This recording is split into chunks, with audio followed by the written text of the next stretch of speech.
Fala galera, tudo bem com vocês? Eu sou o Euclides, está começando o Despluga.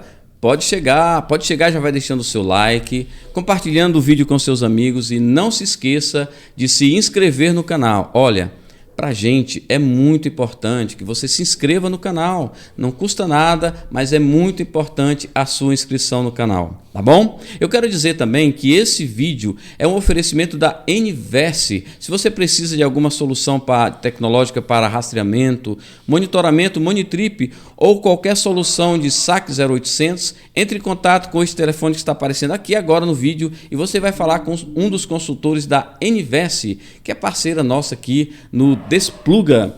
Quero falar do nosso convidado de hoje.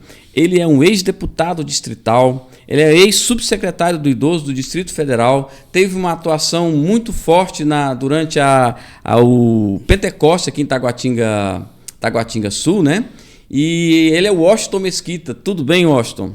Boa tarde, Euclides. Boa tarde a todos os ouvintes, acompanhantes do podcast Despluga. Graças a Deus, tudo bem. À sua disposição. Que bom. Vamos falar um pouco do Washington Mesquita para que as pessoas possam te conhecer melhor. Quem é o Washington Mesquita? Pode falar para a gente a história do Washington Mesquita? Então, o Washington Mesquita é um filho da superação, muito abençoado por Deus. Superação, você vai compreender daqui a pouco o porquê desse termo. Eu sou filho de um cearense de Crateús com muito orgulho, que faleceu muito jovem, com 40 anos. Minha mãe é de Tutóia, no Maranhão, meus avós são do Piauí. Lá em casa é um sarapatel danado. Por isso que eu gosto de sarapatel, buchado, dobradinha, panelada, essas coisas todas, essas maravilhas do Nordeste. Né? Nasci no hospital de API, pouca gente lembra do hospital de API, no Bandeirante. Morei naqueles belos e confortáveis barracos de madeira até os 10 anos de idade. Belo e confortável porque a gente tinha um lar, a gente tinha um teto, graças a Deus, né? Quantas pessoas nesse momento estão nas ruas, ao relento, com frio, no sol, na chuva, e não tem uma cama para se aconchegar ou para descansar. E nós tínhamos.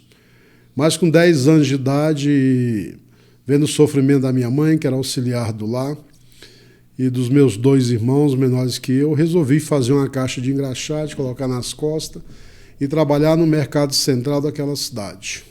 Quantos jovens não estão nos acompanhando agora, estão nos ouvindo e vão também nos assistir. O trabalho é que dignifica o homem, né? Não é vergonha você dizer que fui engraxate, eu dizer que fui engraxate, vendedor de jornal, laranjinha, fui office boy, trabalhei na Feira do Guará como feirante, trabalhei na chácara do meu tio Francisco, nas margens do Córrego Vicente Pires, aos 12 anos, quando minha mãe já não tinha mais condição de sustentar a gente, ajudando a cuidar da produção agrícola dele.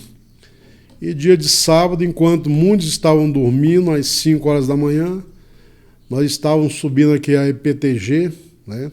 A IPTG não era duplicada na época, em cima de algumas carroças, levando toda a produção para a Feira do Guará e tinha que vender tudo. Não podia voltar com um pacote de couve na mão, quanto mais com a caixa de alface. Nossa. E aí eu já descobri naquela época, vários dons, eu sempre fui muito carismático.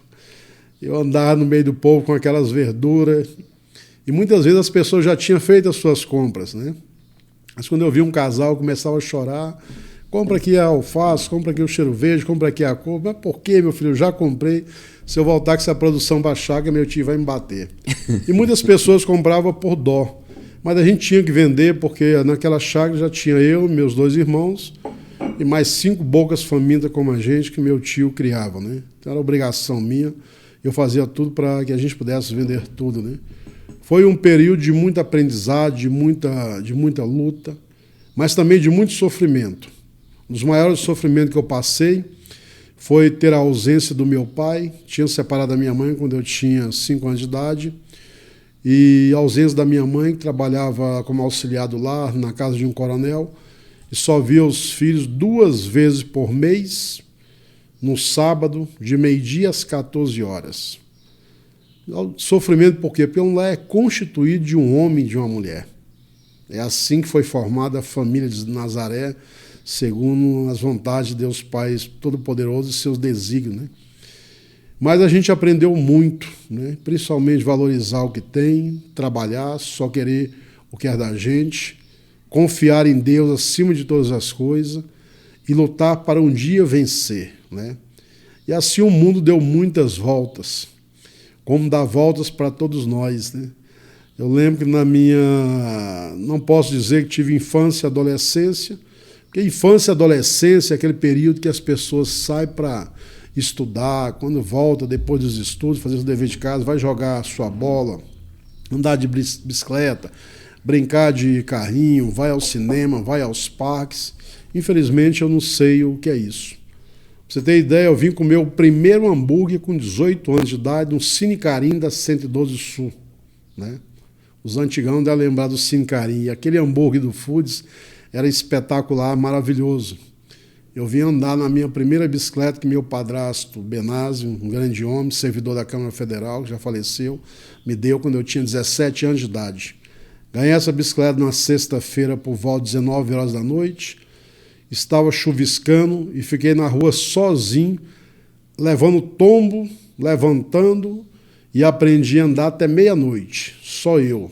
E era uma alegria enorme no meu coração para quem nunca tinha tido outro tipo de diversão, a não ser um regador na mão para tirar o orvalho das plantas e um cabo de uma enxada para capinar lá toda a extensão da chácara do meu tio. Mas tudo isso valeu, não me arrependo de nada não. Como que é para você ter trabalhado desde cedo, desde pequeno, desde criança, e hoje você vê que essas coisas não são mais permitidas, né? Hoje uma criança não pode mais trabalhar, um adolescente não pode mais trabalhar, um jovem não pode mais trabalhar. Ele tem que estudar e tal, pelas nossas leis. Qual a sua opinião sobre isso? Você que tem uma história de trabalho desde de criança, que é mais ou menos a história de todas as pessoas que têm essa, por volta não sei quantos anos você tem, mas por volta de 50 anos, quem tem essa idade hoje, praticamente todos trabalharam na sua juventude. Veja bem, para mim é muito triste, né? Porque foi o trabalho, foi o sofrimento, foi o aprendizado, e aprendi muito com isso, principalmente valorizar a vida, que é o dom maior que a gente tem. Segundo, amar e respeitar o próximo, só querer o que é meu. E o amor profundo que eu sempre tive pela minha mãe, porque eu vi o sofrimento que minha mãe passava, e até os meus tios que nos criaram. Trabalho não mata ninguém. Trabalho não adoece ninguém. Ele dignifica o caráter da pessoa, a alma da pessoa, e leva a pessoa a ter uma vontade de superação e uma vontade de vencer. Você pega toda a nossa geração, eu tenho 57 anos, se pegar a nossa geração, você vai encontrar pouquíssimas pessoas que se desviaram para o mundo da criminalidade, do tráfico, das drogas, ou então que estejam presas na papuda.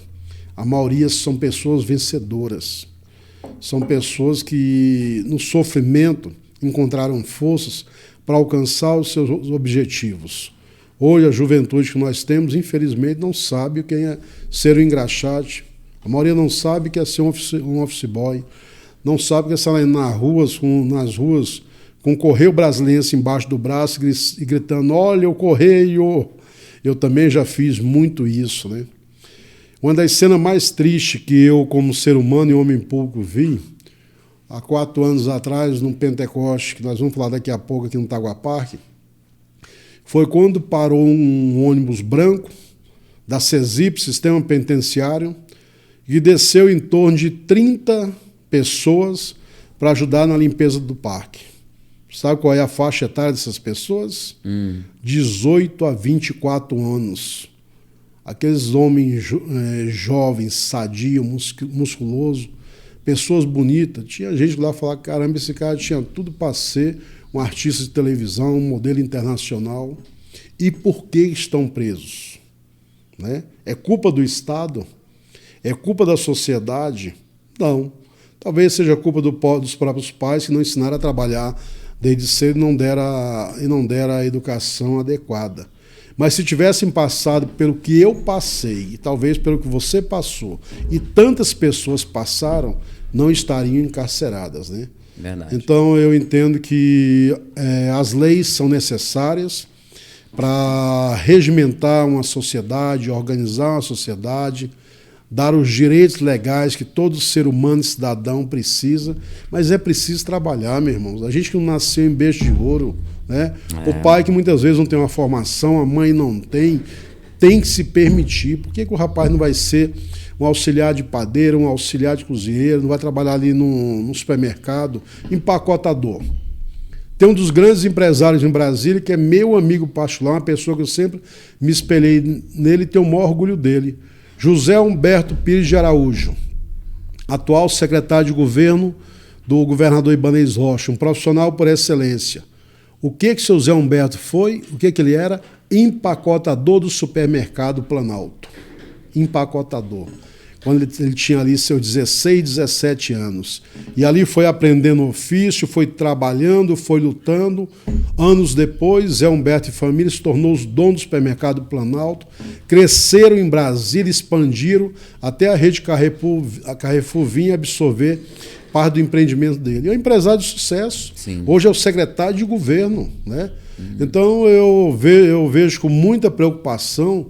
E a maior preocupação que eu tenho, que infelizmente o jovem hoje não quer começar pelo caminho certo. É preciso dar os primeiros passos.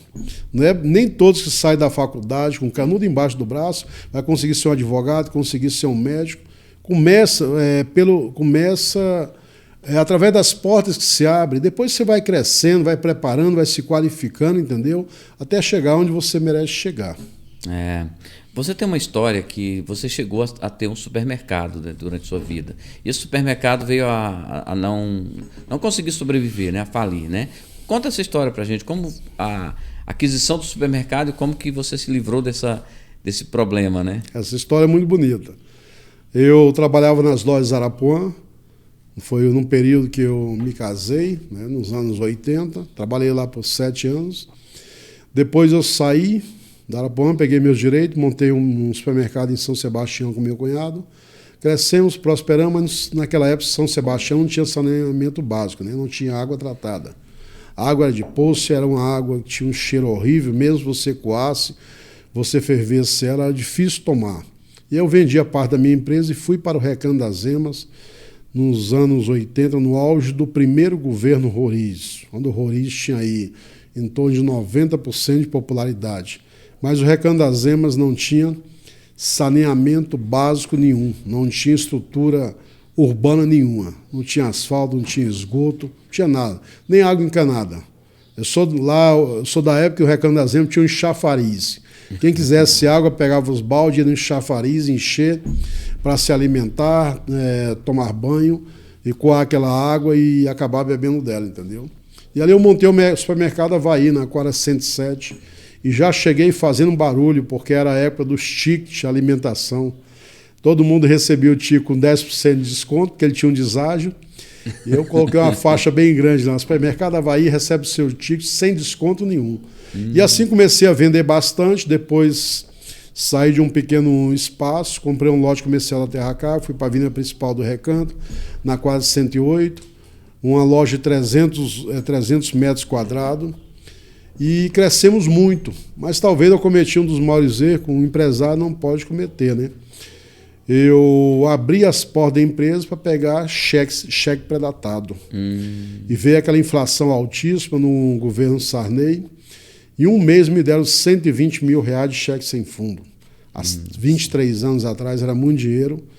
Eu não consegui receber esse cheque de volta. Aí tive que pegar dinheiro com a agiota, tive que pegar dinheiro com o banco. E foi virando uma bola de neve, chegou uma dívida de 300 mil reais. Nós passamos por um processo de falência. Foi quando foi me apresentado e falado de uma tal de paróquia São Pedro, em Taguatinga Sul, de um tal padre Moacir Anastácio, que eu não sabia quem era, que lá estava acontecendo muitos milagres e curas, né? E aí eu cheguei nessa paróquia numa depressão em último grau, com a dívida humanamente impagável, com a empresa falida. Eu fui à procura de um milagre. Só que eu não sabia que existia alguém que fazia milagre. E não faz pouco não, faz muitos, né?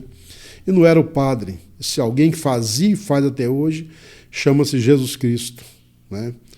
E na terceira missa que eu estava lá, o padre Moacir montou na minha direção E o Espírito Santo revelou tudo que eu estava passando, principalmente a depressão. Naquele dia mesmo anunciou que eu estava liberto e fui. E que em 15 dias Deus ia me usar para vender uma empresa falida por um preço que não valia, mas era o que eu precisava. Como assim? O meu mercado de 300 metros quadrados, um lote que eu tinha, 2 fiorinhas de entrega, uma Kombi, toda instalação, na época valia R$190 mil. Eu devia 300. Tinha uma pessoa que já tinha tentado comprar pelos 190 mil. E eu não vendi porque não ia resolver meu problema. Como é que eu ia pagar o resto? E depois dessa profecia, Jesus Cristo mandou a mesma pessoa para voltar e me pagar R$313 mil na empresa. Ou seja, é a mesma coisa daquele carro maravilhoso que está ali na sua garagem, valer R$150 mil, 0 quilômetro, um exemplo, e o Washington Mesquita chegar e falar, Euclides, vou te pagar 250. Falar, esse cara tá maluco, ou ficou bilionário, ou ganhou um mega prêmio, entendeu? Não sabe o que fazer com o dinheiro e está rasgando. Mas quando Deus promete, ele cumpre, né? E esse é um Deus fiel que eu sirvo, e é um Deus que faz milagres, já fez muitos milagres na minha vida, né? E foi aí que começou a minha caminhada com o Padre Moacir. Eu ia falar sobre isso. Como foi? Porque tem muitas pessoas que falam, eu sou católico, eu sou evangélico, mas não é aquele religioso, aquela pessoa que vai à igreja aos domingos, que segue a religião. Como foi a sua conversão para o catolicismo? Através do sofrimento. Eu era um católico batizado, mas não evangelizado, né? E eu ia às missas na marra. Dia de domingo, mesmo, tivesse Fla-Flu do Maracanã, Zico de um lado e Romerito do outro, eu perdia de jeito nenhum. Mas eu não sabia as graças que eu estava perdendo, né? Então, assim, eu voltei pela dor e pelo sofrimento. E aí me encantei com o ministério do Padre Moacir, que é o Ministério de Cura, Libertação, é um grande profeta, um grande sacerdote. Um homem tem feito a diferença na evangelização e no catolicismo, não só em Brasília, no Brasil e no mundo, e falei, vou ficar aqui nessa paróquia. Cheguei com a depressão, fui liberto.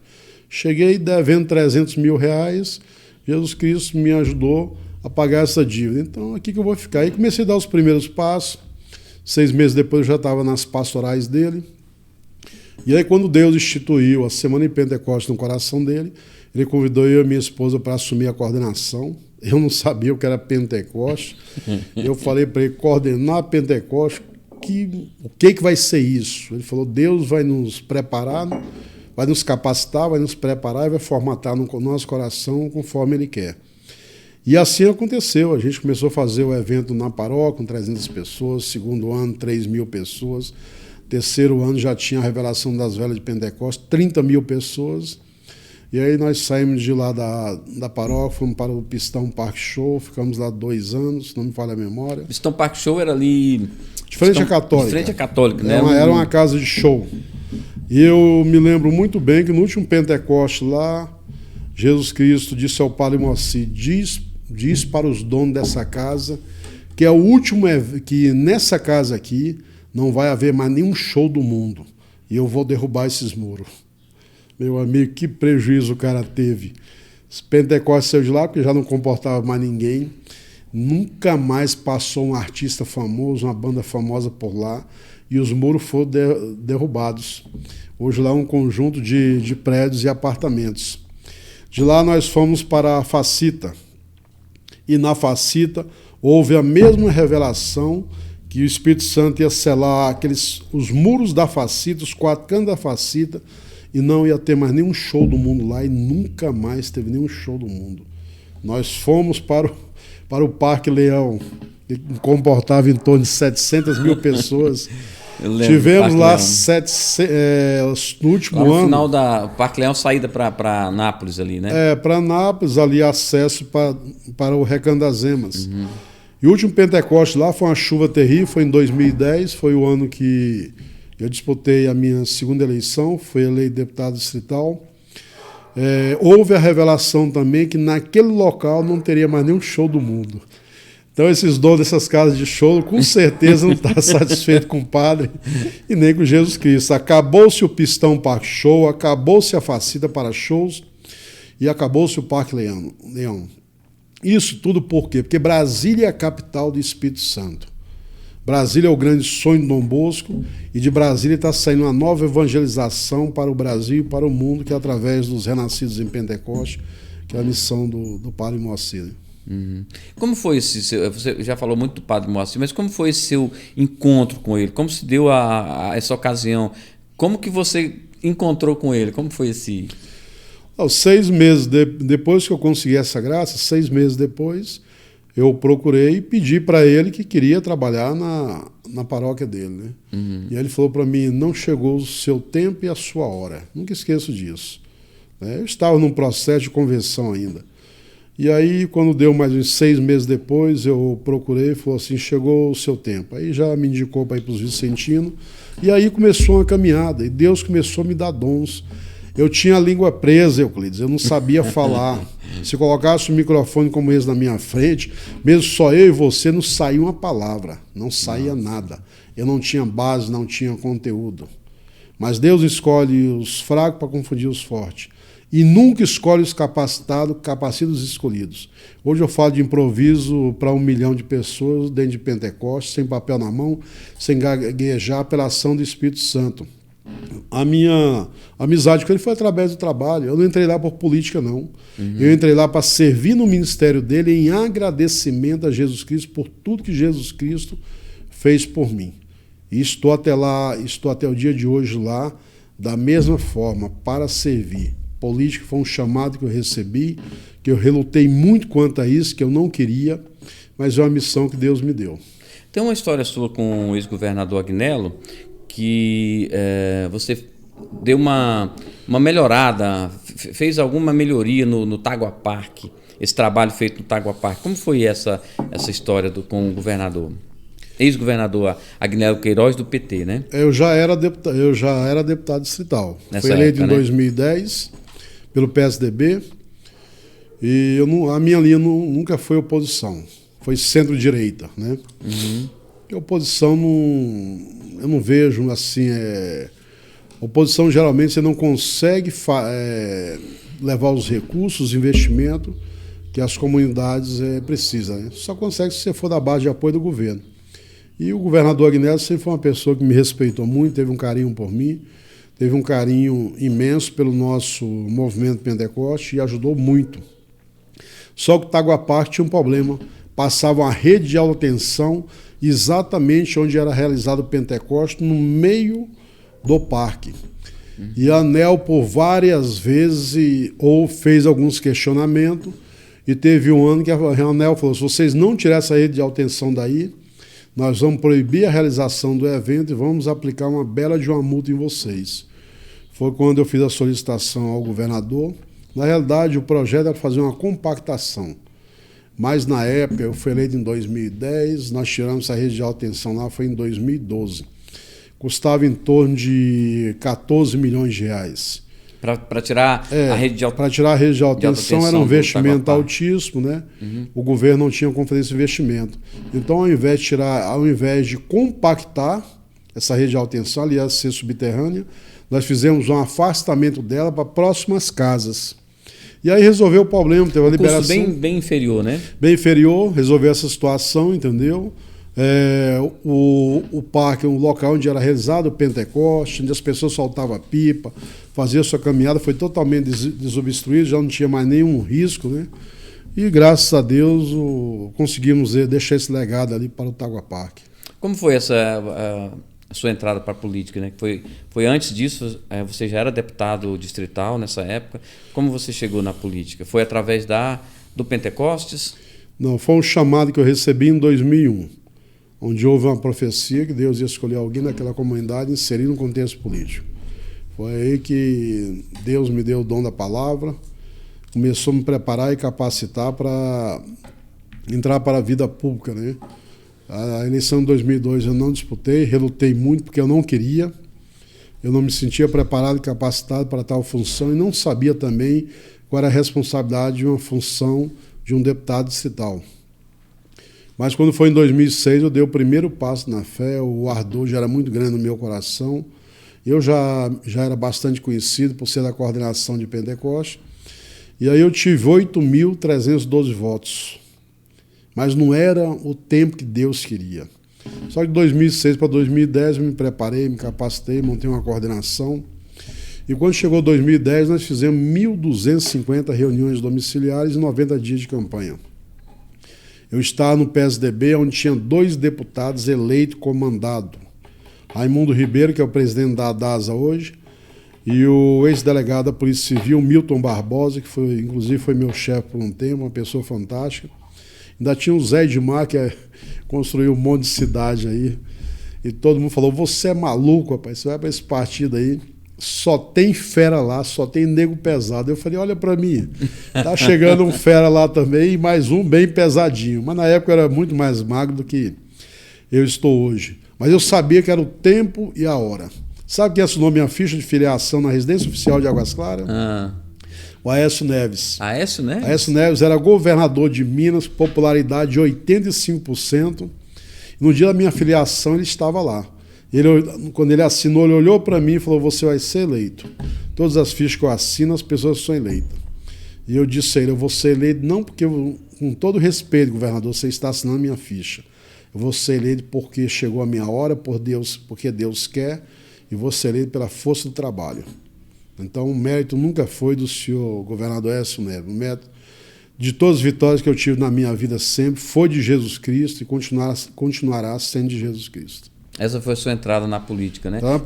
Teve uma época, né? Não sei se é nessa história, que o padre Moacir chega para você e fala que ele não vai conseguir mais trabalhar para você na campanha, não vai poder te ajudar na campanha. Como foi essa conversa com ele? Não, na realidade foi em 2010. Foi em 2010, né? Foi em 2010 porque o bispo da época, Dom João Braz, chegou para ele e falou, você está proibido de apoiar o Washington Mesquita. Na verdade, o bispo tinha os olhares voltados para outro candidato. Tinha outro candidato. Outro candidato católico. Eu vou dizer aqui o Valério da Maranata, que é uma pessoa espetacular, um cara fantástico. O Valério tocava em todos os eventos da Arquidiocese, né, com a banda Maranata. E eu entendia que ele queria que o Valério fosse eleito. Então, isso seria um bom candidato também, né? Mas aí ele falou para você não pode pedir voto para ele. E aí foi quando o padre me chamou e falou, não vou poder lhe apoiar abertamente, vou rezar por você, e você sai da paróquia e vai fazer as reuniões domiciliares. E assim aconteceu a eleição. Não teve nenhuma rusga entre você e o padre Moacir por conta dessa conversa? De maneira nenhuma, eu sempre soube separar a religião da política. Elas devem caminhar junto, mas sem nenhuma interferência. Eu acredito que o espaço igreja, a nave igreja, é para o sagrado, é para a celebração eucarística. Entendeu? A igreja é para nos formar, nos preparar, nos capacitar, nos dar o caráter que a gente merece, tem que ter a responsabilidade. Né? Mas a política tem que ser feita fora da igreja. Né? Qual foi o seu principal foco na Câmara? O atendimento comunitário. Foi. Quando eu cheguei lá, eu instituí o gabinete aberto. Toda segunda-feira, de 9 da manhã às 20 horas, quem fosse à Câmara Legislativa, no nosso gabinete, segundo andar, ia se deparar com um corredor lotado de pessoas. Isso por quê? Porque eu sempre ouvi as pessoas falando o seguinte, a gente vota neles, pede voto, ajuda a eleger, eles somem, desaparecem, não atende o telefone da gente e nem nos recebe no gabinete.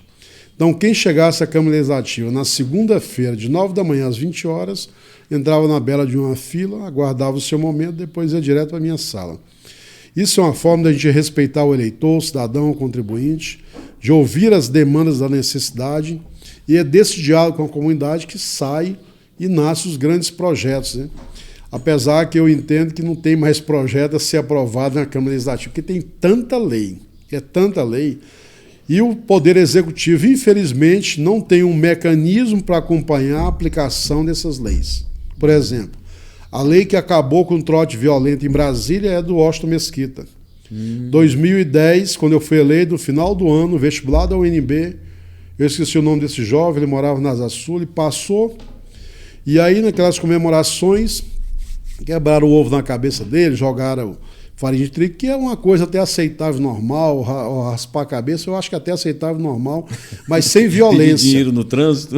Mas só o que fizeram? Alcoolizaram ele e jogaram dentro de uma piscina e o rapaz não sabia nadar. E ele se debatendo e pedindo socorro, e os amigos dele tudo alcoolizado, achou que ele estava com brincadeira. E o jovem morreu. Não. O sonho e a alegria dele foi por água abaixo.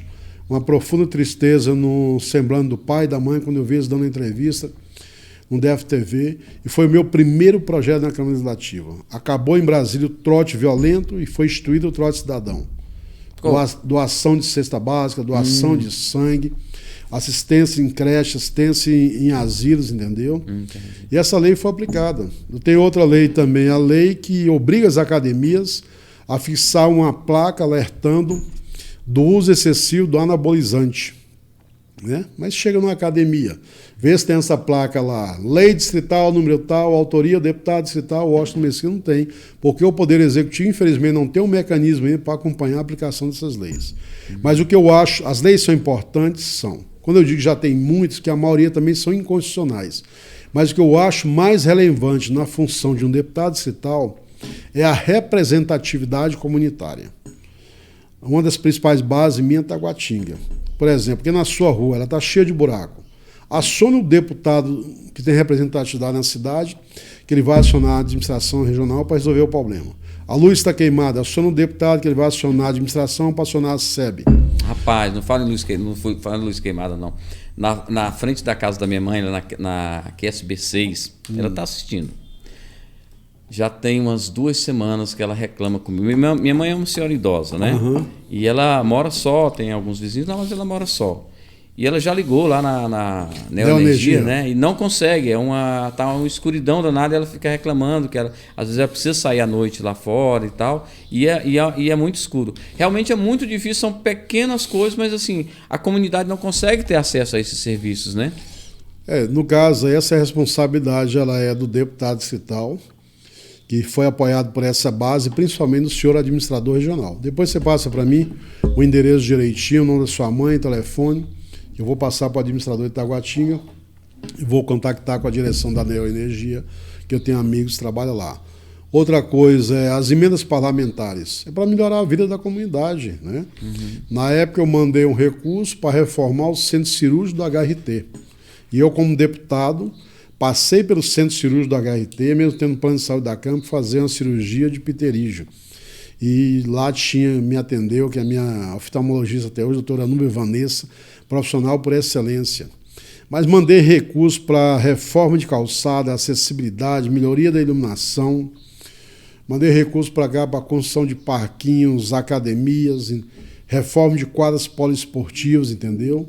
Então, essas emendas parlamentares justamente são para atender às necessidades da comunidade e melhorar a qualidade de vida. Agora, a comunidade tem que cobrar do deputado que elegeu. O cidadão tem que cobrar do deputado que ele trabalhou. Vota no deputado e depois nunca mais, né? O deputado some, ele também não, a comunidade não vai atrás dele, fica aquela, só lembra na época de eleição, né? Mas muitas vezes vota em alguém que não conhece. Eu tenho 9.600 amigos no WhatsApp. Quando eu entrei aqui, eu dei os meus cartões ali para os teus assessores, não dei? Isso aí, eles me adicionam no WhatsApp. Se adicionar e eu estando na Câmara e passar qualquer demanda, eu vou retornar e vou acionar o órgão competente para que seja resolvido. Então a gente tem que cobrar dos deputados distritais, como tem que cobrar também dos administradores. Eu vejo muitas vezes as pessoas cobrando do governador. Gente, o governador é um só para tocar essa máquina que é gigantesca.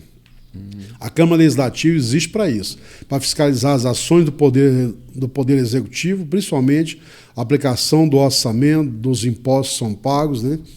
Segundo, para legislar, criar leis e projetos, aprovar leis e projetos, mas o principal, para ela representar, para ouvir a comunidade e para levar os investimentos e procurar solucionar os principais problemas.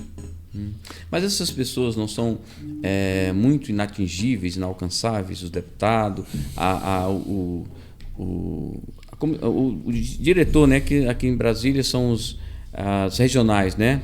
Os administradores regionais que funcionariam como uma espécie de prefeito, né? Exatamente. Mas assim, essas pessoas não são muito inalcançáveis, de difícil acesso, que eu quero dizer. Alguns sim, alguns porque não assumem a sua responsabilidade pública, né?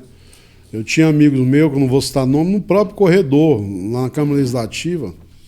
Uma vez entrou num elevador comigo e falou: Washington, deixa eu te falar uma coisa. Eu falei: pode falar, deputado. Não vai ficar chateado comigo, não. Eu falei: depende do que você vai falar, né? Aí ele veio para mim e falou assim, eu vejo toda segunda-feira você atende essa multidão de gente. Para com isso. Isso só dá cansaço para você, dor nas pernas, fica muito tempo sentado, entendeu? Você já tem pressão alta. Eu falei, isso aí é normal. Normal de todo ser humano. Mas o que você quer falar, deputado? Para de atender essas pessoas, que esse povo só vem para pedir. Eu falei, você tem completa razão. Eu falei, está certíssimo. Eu falei, agora deixa eu te fazer uma pergunta, deputado. Minha língua está coçando para dizer o nome dele, mas não vou falar não. Ele está lá na Câmara ainda hoje. Não sei porquê, mas está. Eu falei, quem foi pedir primeiro? Foi eles ou fomos nós? Eu falei, foi nós que fomos na casa dele, nos bairros, fazer reunião e pedir para ser eleito. Então, você não acha justo agora que a gente receba essas pessoas para saber quais são as demandas? Hoje você anda naqueles gabinetes ali, a maioria é tudo vazio. Só tem um gabinete que eu sempre vejo lotado lá e tem que fazer justiça, que é do presidente da Câmara Legislativa, o deputado Rafael Prudente, que é um cara que recebe todas as pessoas, nos 4 cantos da cidade, e é um dos melhores parlamentares disparados dessa legislatura. A maioria, infelizmente, põe o boto aqui na lapela, entendeu? Entra no seu belo carro confortável, acabou, esquece, né? O povo só volta 4 anos depois. É porque Brasília não tem o prefeito, né? Não tem o vereador, né? Não tem, então tem o governador e tem os deputados. Né? Deputado aí cumpre a função de um vereador. E o administrador regional cumpre a função de um prefeito. Se o administrador não está na sala dele, mas tem uma assessoria lá para receber a população. Mas eu vejo que é um momento de uma renovação. O momento da renovação é agora, dia 2 de outubro.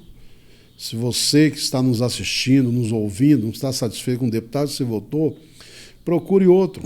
Não está satisfeito com o administrador da sua cidade, procure eleger um parlamentar sério, correto, competente, com certeza vai colocar alguém que mora na cidade e que queira trabalhar em prol do povo, né? Nesse seu período, como é que foi o relacionamento com o ex-governador Agnello? Foi um relacionamento maravilhoso. Mesmo ele sendo do PT, de um partido de oposição? Na verdade, o Agnello nunca foi do PT. Ele disputou as eleições pelo PT e muitas vezes eu falava para ele, sai desse maldito partido, meu amigo.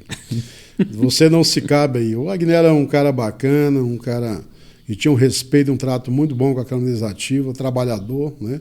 Fez um grande governo, infelizmente não mostrou para a sociedade o que ele fez, mas meu relacionamento com ele sempre foi muito bom, muito respeitoso. Falando nos governadores, né, teve o caso do ex-governador Hollenberg, né, que muita gente reclama que ele não fez muitas obras, né, ou fez poucas obras, mas ele fez aquela obra da desobstrução da orla do lago.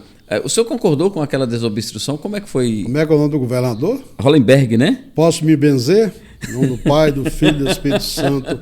Amém. Pelo amor de Deus. Que desastre para Brasília. Foi um desastre? Que nuvem negra passou Brasília. Se ele estiver me acompanhando, me assistindo, o senhor deve muito a Brasília, o senhor deve muito aos seus eleitores, às pessoas que lhe apoiaram e confiaram no senhor. Na verdade, o senhor nunca gostou de trabalhar, né? Toda segunda-feira à tarde, o senhor dizia sempre que a sua agenda estava lotada, estava lá no sofá da sua mãe, da sua casa, deitado, dormindo, e o povo de Brasília largado e abandonado, né? Isso aqui é a revolta de um cidadão, de um eleitor também que lhe apoiou no segundo turno e fez muito para o seu governo dar certo. O senhor sabe muito bem do que eu estou falando, principalmente da sua falta de compromisso, de não ter honrado a sua palavra com as pessoas que lhe ajudaram e te levaram ao poder, né? Eu, sobre esse cidadão, não queria nem falar nada não, porque infelizmente a gente não tem nenhum ponto positivo para falar da gestão dele. A desobstrução que ele fez foi um grande mal para a sociedade, para os moradores do lago, entendeu? Porque ele está lá hoje abandonada, cheia de mato, lixo, rato, cobra, escorpião, sem ninguém cuidar. As pessoas que tinham aquele avanço ali, elas cuidavam daquela área. Sim. Ali. O que tinha que ser feito ali? Cobra. Se você está usando ali 3 metros, 4, 5, 6, é justo, é área pública, tem que pagar. Se é público, tem que pagar pela utilização. Agora, desobstruir e depois o Estado deixar abandonado e colocando hoje em risco os moradores que das áreas foram desobstruídas, desvalorizando os imóveis dele. E eu te pergunto, Euclides, alguém vai lá passear? Alguém vai lá levar a sua família? Ninguém. está totalmente abandonado. Foi um desastre, né? É uma obra que ele queria que fosse social, é que as pessoas têm direito de ter acesso ao lago. Ok, né? Tem direito, mas as pessoas que estavam ali estavam cuidando, né? Eu acho que poderia ter uma proposta melhor, como você falou, que aquelas pessoas cuidassem daquele pedaço de terra público, mas que as outras pessoas tivessem acesso, porque estava bem cuidado, né? Naqueles espaços também não existia nenhum chamativo para turismo, não. Os espaços têm chamativo hoje, você pega ali o Pontão do Lago Sul. É um espaço bonito, é um espaço cuidado, é uma área realmente de lazer, é um cartão postal de Brasília, né? Eu vejo que tinha coisas muito mais relevantes para ter sido feito, muitos parques abandonados aí, que precisavam de investimento público e não foi feito esse investimento público, né? Graças a Deus que essa nuvem negra passou e jamais voltará. Qual foi o principal erro que o senhor acha que cometeu no seu mandato? Falta de experiência.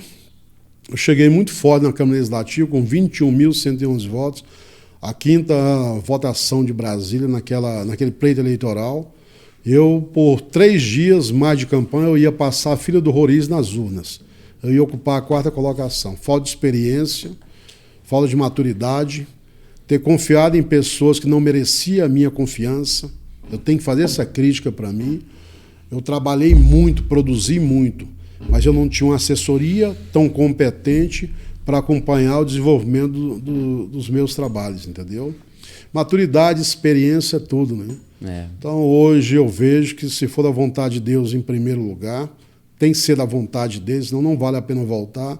E da vontade popular eu volto muito mais maduro, experiente, consciente da função pública. Uma equipe técnica é fundamental para a assessoria do deputado? É extremamente fundamental.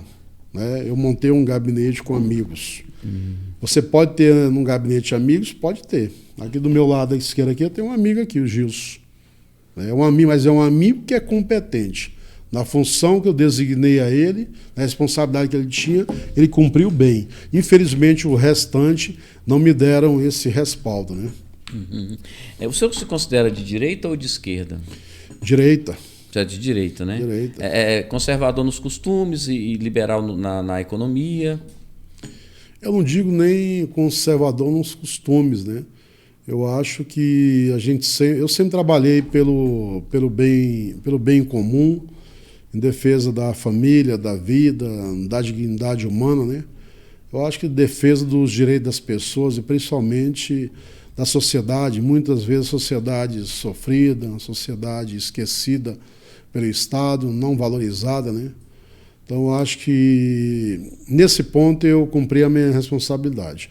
Um grande legado que eu deixei na Câmara e, se for da vontade de Deus e do povo, eu voltar àquela casa depois desse pleito eleitoral, é ter uma proximidade maior ainda com a população.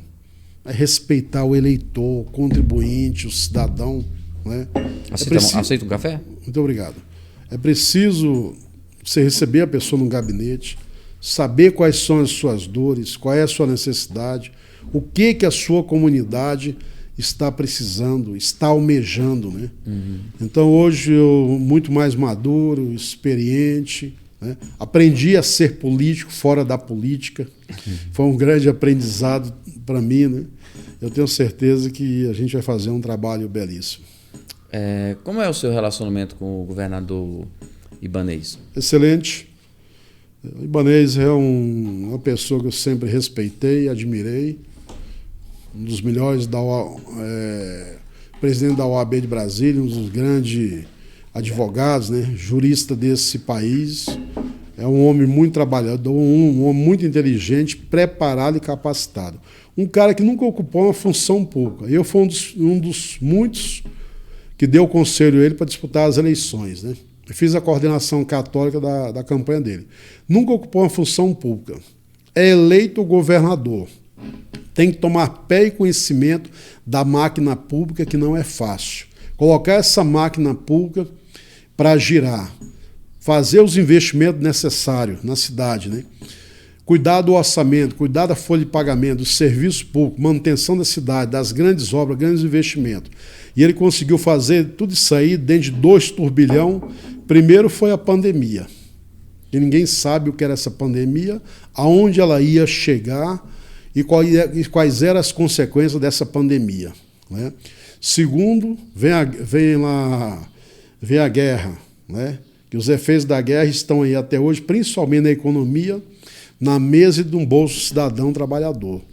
Mas tem uma coisa que as pessoas esquecem: o Ibanez recebeu uma herança maldita de mais de 7 bilhões de reais de um caixa deficitário da e-gestão daquele governador que nós acabamos de falar agora, que eu não mereço eu repetir o nome dele. Entendeu? Entendi. Pagou esse déficit, né? Tomou pé da máquina pública e eu vejo muito que é um cara muito abençoado, é um homem que confia em Deus, com a ajuda de Deus, conduzir a capital da República até agora. Você olha Brasília, cara, por onde você anda, só tem obra relevante. O túnel do centro de Taguatinga, a conclusão do complexo viário lá do Colorado, Joaquim Roriz, né? O viaduto do Recanto da Zema está saindo, o viaduto agora de acesso ao parque da cidade e tantas outras obras, todas as cidades satélites. Quando você chegar lá no Paranoá... A conclusão do asfalto do Vicente Pires foi já na gestão dele, né? Vicente Pires, você não tinha como andar dentro de Vicente Pires, né? Era buraco Pires. Era uma coisa deplorável, um cratera engolindo o carro. A quantidade de servidores que foram nomeados na saúde, as UBS que foram construídas, os centros de saúde, reforma de hospitais, entendeu? Então ele fez muito e tem muita obra para ser entregue. O senhor acredita em pesquisas eleitorais? A melhor pesquisa eleitoral para mim é quando o homem pouco sai às ruas, né? Como o presidente Bolsonaro sai e é carregado nos braços e ovacionado pelo povo. E como o Ibanez, onde o Ibanez chega, aquela multidão de gente em cima dele. Essas atuais pesquisas aí que estão sendo apresentadas agora, que colocam Lula na frente do presidente, não estou aqui defendendo o presidente, entendeu? Uhum. Não acredito de maneira nenhuma. Entendi. Eu só acho que o governador Ibanez vai conseguir a reeleição? Não tenho dúvida, e Brasília merece mais 4 anos do governo Ibanez. Ele merece, ele fez por onde? Vamos falar um pouquinho da área que o senhor cuidou no governo, que foi a área do idoso. Como que está a área do idoso hoje em Brasília? Quando eu era deputado distrital, nós tínhamos a Secretaria do Idoso em Brasília, que era comandada pelo saudoso secretário Ricardo Quirino, do PRB. É uma das bandeiras do partido PRB, a causa da pessoa idosa, né? Na hora que eu estou falando de um partido de evangélicos, mas para você ver a nossa grandeza. Eu sou católico, o PRB é formado por evangélicos, não existe diferença entre a gente, distanciamento entre a gente, existe um grande respeito. Eu trabalho pela unidade dos cristãos. O Deus que a gente serve não veio para separar ninguém, para dividir ninguém, ele veio para nos unir. Então o Ricardo Quirino tinha uma secretaria com mais de 150 profissionais, fazendo um trabalho gigante. Quando, voltando mais uma vez essa nuvem negra, esse governo antecedente ao governador Ibanez chegou, o cara acaba com a Secretaria do Idoso, e toda uma estrutura, e transforma ela numa coordenação vinculada à Secretaria de Desenvolvimento Social. É um tremendo de um artista, né? Até considerando, com todo respeito, que a senhora, sua mãe é uma pessoa idosa. Uhum. E quantas pessoas idosas não tinham na família dele? Ao invés de ampliar essa secretaria, valorizar a pessoa idosa, dar a dignidade, o respeito, o carinho que é meritório por parte do Estado, ele acabou com tudo. O idoso ficou órfão, sem endereço, sem voz, sem vez, sem nada. E quando o governador Ibanez assumiu, foi uma das sugestões que eu dei a ele, que foi acatada. Falei, recria a Secretaria do Idoso. Ele não conseguiu recriar a secretaria por uma condição orçamentária, até em virtude da pandemia, mas criou a subsecretaria, vinculada orçamentariamente à Secretaria de Justiça. E aí o que é que nós fizemos? Primeira ação nossa foi constituir o Fundo do Idoso, o Conselho do Idoso em Brasília. O Conselho do Idoso trata ele trata da pauta da pessoa idosa. Ele é formado por 16 conselheiros, 8 indicações do GDF e 8 indicações da sociedade civil. Esse conselho estava desativado. Hoje ele funciona lá na antiga rodoferroviária, ali do lado do SAAN. Então foi constituído o conselho com a secretária executiva. Nós, em caráter de urgência, abrimos a conta do conselho no BRB. Nós tiramos o CNPJ do conselho, né? E logo em seguida o conselho já começou a receber doação, quer ser de pessoas físicas e quer seja das empresas, entendeu? Das pessoas jurídicas, né? Hoje deve ter um saldo aí de mais de R$1 milhão em conta. Um grande ganho. Segundo, nós começamos a reativar os CCIs, que são Centros de Convivência do Idoso. São espaços públicos vinculados à administração regional, com funcionário da administração, que recebe o idoso, ou seja, permite que o idoso saia da sua casa para a interação comunitária. Ele vai para lá para o forró, como tem aqui no Paradão, aqui da Dona Lourdes, que é uma coisa fantástica, toda segunda-feira. Ele vai para lá para terapia ocupacional, para atividade física orientada, jogar dama, xadrez, participar de um corte de um curso de costura, entendeu? Um curso de corte de cabelo, várias atividades, né? E depois nós também começamos a implantar nas cidades o telecentro idoso, dentro desses CCIs. O que é isso? É um projeto da Secretaria de Justiça, né? E foi ao mérito da doutora Marcela, doutor Gustavo Rocha, sobre o nosso comando, que era colocar ali os computadores para dar acessibilidade à internet, à inclusão digital dos idosos que nunca ligou um computador e muitos não sabiam nem utilizar um smartphone, né? Aí chegou a pandemia, a gente teve que interromper esse projeto. Outra grande conquista foi a gente se aproximar das instituições de longa permanência. São chamados asilo, né? Que essa palavra é muito forte, né?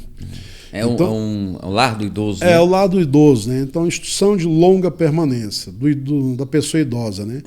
Então, são os locais onde tem as instituições públicas que recebe uma mensalidade da Secretaria de Desenvolvimento Social para cuidar dos idosos. Não são muitas ainda, mas existe. Tem as filantrópicas, né? E tem as privadas, entendeu? Então, nós nos aproximamos dessa instituição para saber como é que os idosos estavam sendo tratados lá. Até porque a autorização de funcionamento ela parte do conselho. Então foram feitas várias diligências, habilitação dessas instituições, renovação das licenças, entendeu? E graças a Deus os idosos hoje se sentem amparados, confortados lá dentro. E logo chegou a pandemia, numa ação da Secretaria de Justiça, da Subsecretaria de Idoso, em uma parceria com a Secretaria de Saúde, nós levamos a equipe da Secretaria de Saúde para vacinar os idosos, né, em relação ao Covid, dentro das próprias instituições. Lá vacinava os idosos e vacinava todos os profissionais habilitados a cuidar dos idosos, né. Me parece só teve 1 ou 2 casos de óbitos, entendeu, em Brasília. Por Covid, né? Não passou disso. De idoso. E teve um projeto fantástico também, que foi a Hotelaria Solidária. Né? O governo do Distrito Federal, através da Secretaria de Justiça, da Subsecretaria de Idoso, contratou o Brasília Palace Hotel, aquele hotel belíssimo, lá no Lago Sul do lado, Lakeside, e ali por 3 meses nós recebemos 300 idosos. Que legal. Tinha idosos que nunca tinham ido para um hotel, meu amigo. Nossa, se sentia tão feliz. Idosos de baixa renda. Idosos que, na maioria das vezes, os seus entes queridos saíam para trabalhar e ficavam sozinhos em casa, acometido em risco, né? Então lá eles ficaram instalados por 3 meses, onde eles recebiam o café, o lanche, o almoço, a janta, orientação médica, psicológica, atividade física. Foi um grande projeto. E por último foi o programa Sua Vida Vale Muito. Era uma van totalmente equipada da Secretaria de Justiça em parceria com a Secretaria de Saúde, onde ia para as comunidades base agilizar a vacinação das pessoas idosas em relação ao Covid. Então foram várias ações, né, numa subsecretaria. Imagina agora, no próximo governo, quando a gente tiver uma secretaria de Estado. Né? Que legal. Para onde vão os idosos que não tem para onde, que não tem onde morar? Então, os idosos, o normal é ir para as ILPIs. Só que nós não temos essa instituição de longa permanência, não temos a quantidade de vagas suficiente para a quantidade de demanda, entendeu? Até porque o custo ele é muito alto, né? Mas já é um projeto do governador Ibanez para que a gente, o ano que vem, comece a construir as primeiras instituições de longa permanência pública e centro e esqueci o nome agora. É tipo uma casa, como é que é? Centro de convivência do idoso também, público, entendeu? Nas cidades satélite. O primeiro vai ser implantado em Ceilândia. Você acha que a política do governador Ibanez para o Covid em Brasília foi correta, foi acertada? Eu creio que sim, porque existiu uma estimativa de óbito e, graças a Deus, não chegou nem a 30% da estimativa que tinha pelo Ministério da Saúde, né? Ele tomou as ações no tempo certo e na hora certa, muitas vezes sendo corajoso, habilidoso, sendo criticado, mas muitas vezes também ajudado por Deus, tendo uma visão que todo homem público tem que ter, né? Existem alguns casos de violência do idoso? Durante esse período que o senhor teve à frente da subsecretaria, tomou conhecimento de algum? Existem vários. Vários. Aqui em Brasília? Em Brasília, a gente tem um amparo muito grande, que é a DECRIM, né? Que é uma delegacia especializada de repreensão, no caso aí, a agressões à pessoa idosa, e a Central Judicial do Idoso, né? Que é um instituto montado dentro do Tribunal de Justiça, né? Dentro do Tribunal de Justiça, a Central Judicial do Idoso ela é composta pela DECRIM, pela OAB, pelo Conselho do Idoso, pelo Ministério Público, pelo próprio Tribunal de Justiça e pela Defensoria Pública. Então ela recebe todas essas denúncias de agressão, de maus tratos, e aí dá os devidos encaminhamentos jurídicos, né? Um conselho que eu dou para quem estiver aqui nos assistindo, quem estiver nos ouvindo, a causa da pessoa idosa é um dever do Estado, sim, mas em primeiro lugar é um dever da família, né? Muitas vezes os filhos e os netos, seus entes queridos, esquecem a responsabilidade que eles têm e a obrigação de cuidar de quem cuidou deles. Do idoso que formou o filho, formou a filha, ajudou na formação do neto, seus entes queridos, deu todo amor, carinho, respeito. Muitas vezes tirou da sua aposentadoria para a subsistência daquela casa. Então não é justo que a pessoa, para chegar numa certa idade, seja abandonada, seja agredida, tenha os seus benefícios retidos. Isso acontece mais. Retenção de benefícios é um caso gravíssimo, não só em Brasília. Tem filho que toma o cartão do pai, se apropria da senha dele e muitas vezes deixa o pai sem os seus remédios, sem a sua fralda geriátrica, sem a sua alimentação. E a alimentação, geralmente, para o idoso, é uma alimentação especial. Daí fica cobrando o Estado. A principal responsabilidade, ela parte do lar. Sim. O Estado tem que entrar com as políticas públicas para dar uma melhor qualidade de vida, acessibilidade para as pessoas, saúde de primeira qualidade, acesso ao transporte público, a estacionamento, as viagens interestadual, que está na lei do direito do idoso, entendeu? Mas a primeira mão amiga não tem que ser do Estado, tem que ser da família. É verdade. Quais são as maiores demandas da Subsecretaria do Idoso?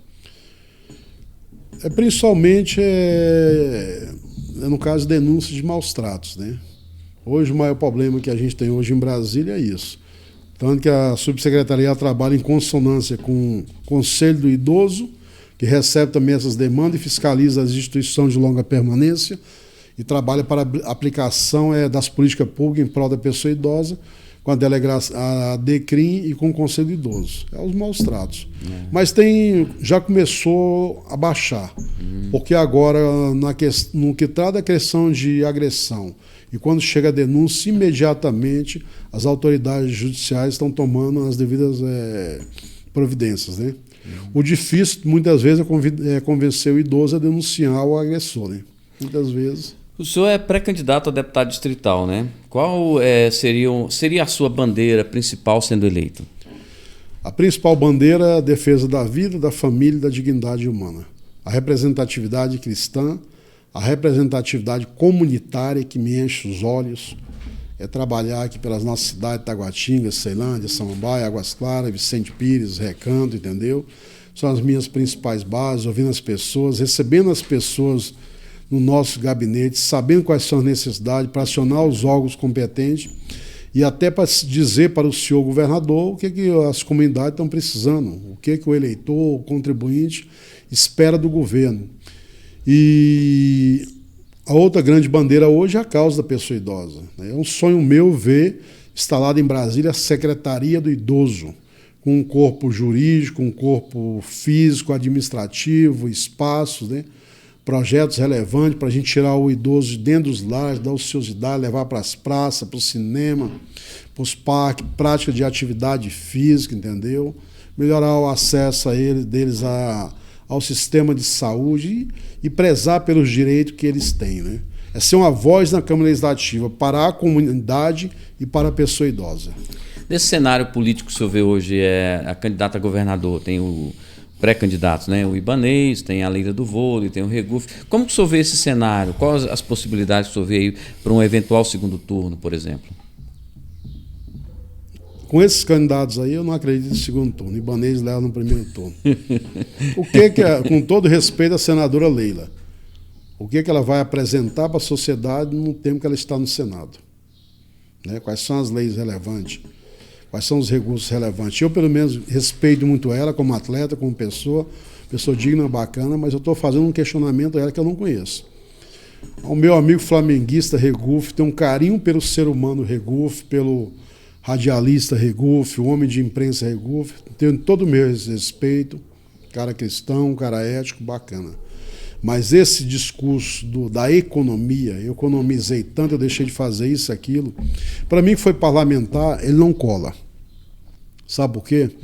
O Regufe hoje ele poderia ter um gabinete totalmente eficiente, de pessoas preparadas e capacitadas como ele no Senado Federal para estar recebendo a comunidade, ouvindo a comunidade, criando os projetos e a lei, destinando as emendas parlamentares.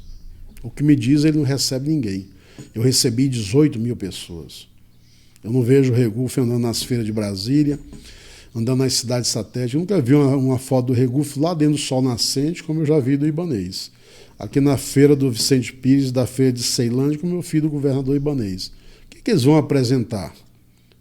Agora o Ibanez tem muita coisa a apresentar. É estranho porque, assim, falando como cidadão, né? Quando você elege um político, um deputado, um senador, você acredita que ele vai propor ideias e leis que possam melhorar a vida do cidadão. Se você não tem assessoria, se você economiza com assessor, se você não tem um grupo que possa te trazer ideias, te trazer projetos, como que você vai apresentar para a sociedade projetos inovadores, projetos que possam melhorar a vida do cidadão, né? É o caso que eu economizei no meu gabinete, eu tenho para gastar aqui, sei lá, 30 milhões com o gabinete, eu vou gastar 5. Quer dizer, não é ele que está economizando, é a população que está deixando, está perdendo, está deixando de ganhar projetos que seriam úteis para a sociedade. A gente não quer, se aquele dinheiro é para trazer projetos para viabilizar a vida da população, eu acredito que a população quer que esses projetos cheguem até ela. Não é isso? Sim, a mesma coisa, se eu não acredito que ele seja eleito governador, com todo respeito. Na verdade, eu não acredito que ele seja candidato ao governo. Eu creio que o Regufe vai vir candidato a deputado federal. Eu não acredito na candidatura dele, entendeu? Você acha que ele vai desistir no... Eu creio que sim.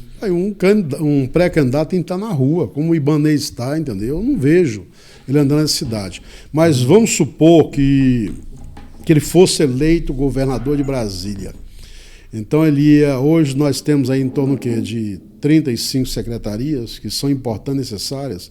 Você fazer uma redução de 5 ou 6 é uma coisa normal. Mas ele, das 30 secretarias, por exemplo, ele ia acabar com 25, como ele acabou com os cargos no governo, né? Ia acabar com a função de administrador regional, dos diretores de empresas, são pessoas importantes, a máquina para, a máquina trava. Os assessores que os senadores têm direito, uma vez eu cheguei lá num gabinete do senador Romero Jucá, quantidade de assessores lá, preparados, capacitados, assessor legislativo, jurídico, técnico, para atender o Estado, atender o país. Outra vez eu fui tenho muito respeito por ele, o que aconteceu com ele, como se diz, se errou, ele pagou pelos seus erros, senador Jim. Quantas vezes eu fui num gabinete do senador senador Jim, uma assessoria técnica de primeira qualidade. Todas as demandas que eu levava ali da nossa comunidade de Brasília era resolvida prontamente. Assessoria para isso. No nosso, eu tinha 2 assessores jurídicos. Uma vez a senhora chegou lá com um problema. Se eu tenho um advogado para me atender, eu falei, quanto que eu tenho que pagar? Eu falei, não tem que pagar nada. A senhora já pagou. Como assim? A senhora já pagou com seus impostos. Quem paga o meu salário como deputado é a senhora. Quem paga o salário dos meus assessores aqui é a senhora. Isso aqui é um direito seu. 2 assessores jurídicos, assessores para a área de saúde, para a área de educação, para a área habitacional, para a área de projeto, assessor legislativo. Um parlamentar tem que ter toda uma estrutura para atender a comunidade. Você acha que 18 mil atendimentos, quantos casos eu não consegui resolver? Eu não tenho competência para resolver diversas situações que chegam até mim. Existe assessoria para isso, né? Nesse ponto aí, infelizmente, ele pecou muito. Eu não acredito na candidatura dele, entendeu? É aquela história. Para governador, não. Eu economizo, mas eu também não faço nada. Então, por aí. E outra coisa, o Ibanez tem um caminhão de ações a mostrar para Brasília. O cara vai mostrar para Brasília como ele pegou Brasília e o que ele fez nesses 3 anos e meio para conseguir manter a máquina pública funcionando, os grandes projetos, as grandes obras, as grandes ações e os grandes investimentos. Sabe qual é o grande problema que o Ibanez está tendo no momento? Ele não tem tempo hábil jurídico para inaugurar a quantidade de obras que tem em andamento em Brasília, porque existe um prazo em relação a isso, vai ficar para o ano que vem. Sim. Então, assim, não estou aqui para puxar, não preciso puxar saco dele, eu estou falando do que eu vejo, do que eu entendo. Sim. É o meu candidato à reeleição e merece ganhar no primeiro turno. A nível nacional, o que o senhor acha das eleições? Quem seria o favorito? Entre Lula e Bolsonaro, eu fico com Bolsonaro. Aí uma pessoa me falou assim, mas ele é louco. Eu falei, eu prefiro um louco no poder do que um rato no zoê. Né? Não dá mais. Não dá mais. O que fizeram com o BNDES, eu tive em Cuba. Como é que foi essa passagem do senhor por Cuba? Eu tive em Cuba. Foi uma grande experiência. Um país socialista, capitalista. O Alexandre, o rapaz que dirigia para a gente, tinha 3 diplomas. Dirigia lá uma van belíssima, eu falei, quanto é que tu pagou nessa van? Eu falei, não paguei nada, essa van é do Estado. O botequim é do Estado, a padaria é do Estado, o supermercado é do Estado, restaurante, hotel, tudo, até o Hotel Nacional de Cuba, que eu fiquei hospedado lá, tudo é do Estado. E aí eu perguntei, meu irmão, quanto que você ganha por mês? $20 na época, o dólar, a cotação era R$2, R$40 por mês.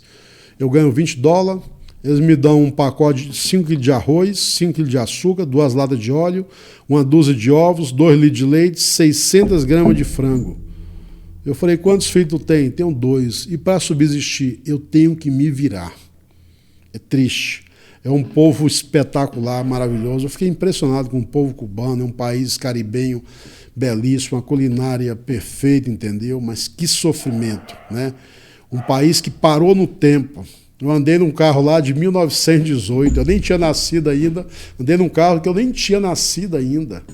Você vê os prédios lá se deteriorando, entendeu?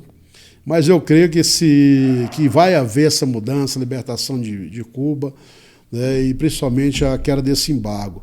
E cadê os bilhões que o senhor Lula mandou para lá para construir ponte, canal, não sei o quê? Nada, tudo é balela. Até porque a legislação do BNDES não tem como cobrar desse país socialista, comunista ali, entendeu? Esses países que ali tem um rei, tem um ditador, o que eles receberam do Brasil. Vai lá na Venezuela cobrar lá do ditador lá o que o Lula mandou para lá. Vai lá em Moçambique, vai lá em Angola, vai lá nos Castros lá cobrar lá para ver se recebe. Não tem. Era muito fácil, né? Mandava e depois voltava. De qual maneira eu não sei. Não dá mais não. O saque que foi feito a essa nação, a gente não merece mais passar por isso, não. Eu tive com o Bolsonaro há um ano atrás, quando eu levei o padre lá para rezar por ele. E quando eu entrei na sala do Bolsonaro, eu fiquei espantado. Eu já tive várias vezes na sala do governador, que é uma sala belíssima, uns quadros bonitos, bem equipada. Eu já tive na sala do presidente do Senado Federal, com aqueles móveis históricos, entendeu? Da época colonial, muito linda. Do presidente da Câmara Federal, nunca entrei, não. E eu na antessala ali, esperando ali o Bolsonaro receber a gente, a convite dele, há um ano atrás. E, cara, essa sala desse presidente deve ser muito chique. Quando eu entrei, meu irmão, que decepção. Mas é uma boa decepção. É mesmo? Uma mesa de madeira do serviço público, achei que mandou buscar em algum ministério, toda surrada. Uma cadeira que não era tão chique e confortável como essa, aquelas cadeiras de madeira do serviço público, aqueles bracinhos do lado, a caneta Bic em cima, o sofá preto daqueles antigos, você sentar nele, você não tem como levantar, que você afunda nele. Não tinha um quadro, um quadro aí de Michelangelo, um quadro aí de um grande pintor, uma grande escultura, só a bandeira do Brasil, a bandeira de Brasília, e outra acho que era dos três poderes, né? Um frigobar, nada mais. Uma pessoa simples como a gente, levei um crucifixo para ele mesmo montou, botou na mesa, entreguei para ele uma medalha de São Bento, ele não brincou comigo, falou, deputado, isso que é para me defender das balas. Eu falei, presidente, quem te defende das balas é Deus. Mas aí quando o padre falou para ele, posso rezar pelo senhor? Ele falou, pode. Ele sentou, abaixou a cabeça, abriu as mãos, veio uma palavra de ciência. Eu vi e ouvi o que Deus falou através do padre Moacir. Eu te escolhi para conduzires essa nação nesse tempo difícil. Enquanto fores fiel a mim, eu serei fiel a ti. E aqueles que se levantar contra ti, eu vou derrubar todos. Tem alguém de pé? Esse homem teve sossego no dia que ele assumiu a presidência da República, em todo sentido, sossego por parte da Rede Globo, das mídias muitas vezes comprado, entendeu? Que usurpava do dinheiro público. Teve sossego por parte do Congresso Nacional, Câmara e Senado, teve sossego por parte do STF, que deixou de ser o guardião da Constituição, dos nossos direitos legais. Teve algum sossego algum dia. Já começou a grande batalha na eleição, quando ele só não foi morto ali porque a mão de Deus não deixou. Não estou dizendo que ele é santo, não estou dizendo que ele é perfeito, mas nós nunca tivemos um presidente que falasse tanto de Deus e respeitasse a Deus como esse presidente respeita, né? Então, entre ele e o Lula, eu vou com ele. Ok. Vamos falar de um assunto mais ameno, né? Temos eleições esse ano, mas temos também Copa do Mundo. Você tem time de coração? Qual que é o seu time do coração? Eu já nasci gritando Flamengo. Que legal. Não tenho tido muitas alegrias, não, né? Não, mas o time é a nossa seleção, né? A geração Zico, né? Como você falou, Adílio, Rondinelli, Jorge Mendonça, Zenon, né? Roberto Dinamite, que como era bom ver um Vasco Flamengo Maracanã, o Roberto, aquele jeitão dele, ele Zico, os dois maiores batedores de falta do nosso país, né? Mas eu tenho uma simpatia pelo Flamengo, é um time do povo, né? O povo muitas vezes sofredor, que a única alegria dele é ir para o estádio de domingo ali e se alegrar com a vitória do seu time. Ou então chorar. O Flamengo, né? Eu lembro do Adílio, né? O Adílio, meia-direita. É um 8, né? Era meia-direita. Um meia-direita. Ali o meio de campo ali era Zico, Adílio e um outro moreninho lá, esqueci o nome dele, camisa 6 lá. Tinha o Júnior também, né? Júnior é um pouco. O Júnior? O Júnior lateral esquerdo. Lateral direito era o Leandro, né? Leandro, é o melhor lateral do mundo, né? É o que não foi para a seleção. Rondinelli lá atrás, um zagueirão. Júlio César, aquele ponteiro esquerdo lá, o Nunes, né? Cabeludão, que ajeitão desengoçado, mas um tremendo de um goleador. Era o atacante daquele raiz, né? Carpegiani, Tito, Andrade. O meio de campo era composto Zico, Adílio e o Andrade na cabeça de área. Né? Timaço, né? Era um momento que as pessoas, que realmente os caras usavam o seu talento, honravam a sua camisa. Agora, hoje em dia, eu vejo que eles jogam muito, não é por amor à camisa, muitas vezes amor ao país, é amor ao seu saldo na sua conta bancária. Né? Como é que está a nossa seleção para a Copa do Mundo? Está preparada? Eu creio que não. Não? Acho que a gente não tem chance? Não. Para mim, vai dar mais uma vez algum partido da Europa aí, entendeu? É mesmo. Vai ficar ali entre a Alemanha, Itália, Holanda, né? A própria Inglaterra. E o Neymar? Será que nem se o Neymar arrebentar, a gente não consegue chegar lá, não? Ele é um craque, ele é um gênio, né? Agora precisa que ele realmente assuma essa responsabilidade, né? E faça o que tem que ser feito. Ele é muito bem pago para isso, né? Na realidade, os jogadores, não só do Brasil, como do mundo, são bem pagos para isso, né? Um jogador perceber aí mais de R$1 milhão por mês numa crise dessa é muito dinheiro. Então o cara está ganhando super bem pelo que ele ama, pelo que ele faz e pelo talento que Deus lhe deu. É a mesma coisa, eu voltando a ser deputado, eu vou ter o meu salário, mas eu vou estar ali por amor, pelo dom que Deus me deu, pelo meu ofício, pela minha profissão e pela minha responsabilidade. Então eu acho que o Neymar, principalmente, deve muito ao nosso país, mas sim, eu não tenho essa esperança da gente ganhar esse campeonato, não. Vou torcer por isso, como brasileiro, torcer, né? Vamos esperar um bom desempenho da seleção, mas chorar e sofrer por eles, não vou chorar e sofrer, não.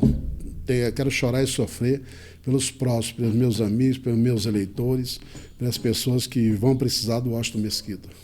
Washington Mesquita, muito obrigado pela participação aqui no Despluga, foi muito bom esse nosso papo aqui, bem esclarecedor, saber da sua origem, da sua história, que é muito parecida com a minha, aqui de muitas pessoas que nos acompanham. E eu quero deixar a nossa câmera para você fazer as suas considerações. Eu agradeço primeiramente o convite, né? Saber que a gente tem esse canal de comunicação aqui na nossa querida Taguatinga.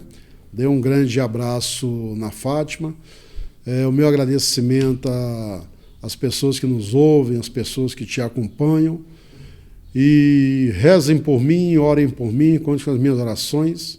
Se for da vontade de Deus em primeiro lugar e da vontade popular, que eu seja agraciado e contemplado nesse próximo pleito eleitoral, dia 2 de outubro, vocês podem ter certeza que a partir do dia 1º de janeiro eu estarei toda segunda-feira, de 9 da manhã às 20 horas, no nosso gabinete, recebendo, te ouvindo, te respeitando, lutando pela sua família, pelos seus direitos e por nossa comunidade. Deus abençoe a todos e vem comigo.